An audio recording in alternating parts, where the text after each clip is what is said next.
মা কালীর উদ্ভব এবং তার পৌরাণিক ইতিহাস ও তাৎপর্য নিয়ে আজকের এই ভিডিওতে আলোচনা করব। হিন্দু ধর্মে মা কালীকে আদ্যাশক্তি, সংহার ও মুক্তির প্রতীক বলা হয়। তিনি দেবী দুর্গার এক ভয়ঙ্কর রূপ, কিন্তু একই সঙ্গে মহাশক্তির মূর্ত প্রতীক। কাল শব্দের অর্থ সময়, সেই সময় যিনি নিজেই, যিনি সমস্ত সৃষ্টিকে সময়ের প্রবাহে ধারণ ও বিলীন করেন, তিনিই হলেন কালী। মার্কেন্ডীয় পুরাণে মা কালীর জন্মের অন্যতম উল্লেখ পাওয়া যায়। যখন শুম্ভ ও নিশুম্ভ নামক অসুরদ্বয় দেবলোক দখল করে নেয়, তখন পরাজিত দেবতারা দেবী দুর্গার শরণাপন্ন হন। দেবী প্রতিজ্ঞা করেন যে তিনি তাদের মুক্ত করবেন। যুদ্ধ চলাকালীন দুর্গার শরীরে প্রবল ক্রোধ জমে ওঠে। সেই ক্রোধ থেকেই তার কপাল ফেটে বেরিয়ে আসে এক কৃষ্ণবর্ণা উগ্র নগ্না দেবী, তিনিই কালী। তার চোখে জ্বলছে অগ্নিশিখা, জিভে রক্তের আভা, হাতে তলোয়ার ও অসুরের ছিন্ন মুন্ড। তিনি উচ্চস্বরে হাসতে হাসতে অসুর সেনা ধ্বংস করেন। এরপর আসে রক্তবীজের কাহিনী। রক্তবীজকে যতবার আহত করা হতো, তার রক্তবিন্দু মাটিতে পড়েই নতুন অসুর জন্ম নিত। তখন কালী তার বিশাল জিহ্বা মেলে ধরেন এবং রক্তবীজের সমস্ত রক্ত পান করে ফেলেন, যাতে তার বীজ আর জন্ম নিতে না পারে। এইভাবেই তিনি পৃথিবীকে অশুভ শক্তির হাত থেকে রক্ষা করেন।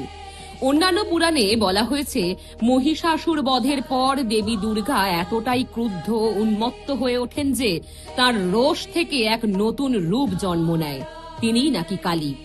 তিনি তখন সবকিছু ধ্বংস করতে উদ্যত হন। দেবতারা তাকে শান্ত করতে চেষ্টা করেন, কিন্তু ব্যর্থ হন। শেষে দেবাদিদেব মহাদেব তার সামনে শুয়ে পড়েন। মা কালী শিবের বুকে পদার্পণ করতেই তার চেতনা ফিরে আসে। তিনি বুঝতে পারেন নিজের সংহার রূপের ভয়াবহতা। তখন লজ্জায় তার জিভ বাইরে বেরিয়ে আসে। এই দৃশ্যই কালী মূর্তিতে দেখা যায়।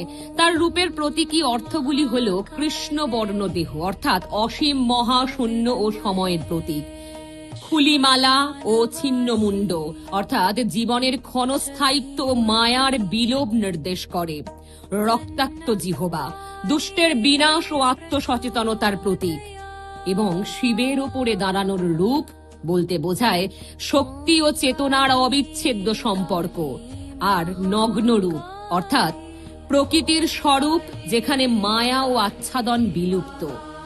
কালী শুধু ধ্বংসের দেবী নন, তিনি রূপান্তরের শক্তি। তার সংহারে নিহিত রয়েছে পুনর্জন্মের বীজ। তিনি অন্ধকারের মধ্যেও আলো, মৃত্যুতে লুকিয়ে থাকা মুক্তি। তাই সাধকরা তাকে ভয় নয়, ভালোবাসা দিয়ে পুজো করেন। শাক্ত দর্শনে কালী হলেন পরম তত্ত্বের প্রকাশ, যা সৃষ্টি করে, রক্ষা করে ও শেষে আপন লীলায় সবকিছুকে নিজের মধ্যে টেনে নেয়। মা কালীর উদ্ভব মূলত এক চিরন্তন সত্যের প্রতীক। যখন অন্যায়, অন্য ধর্ম ও অশুভ শক্তি পৃথিবীকে গ্রাস করে, তখনই তিনি প্রকাশিত হন ন্যায়, সত্য ও ধর্ম প্রতিষ্ঠার জন্য। তার আবির্ভাব মানে অন্ধকার ভেদ করে আলোর জন্ম।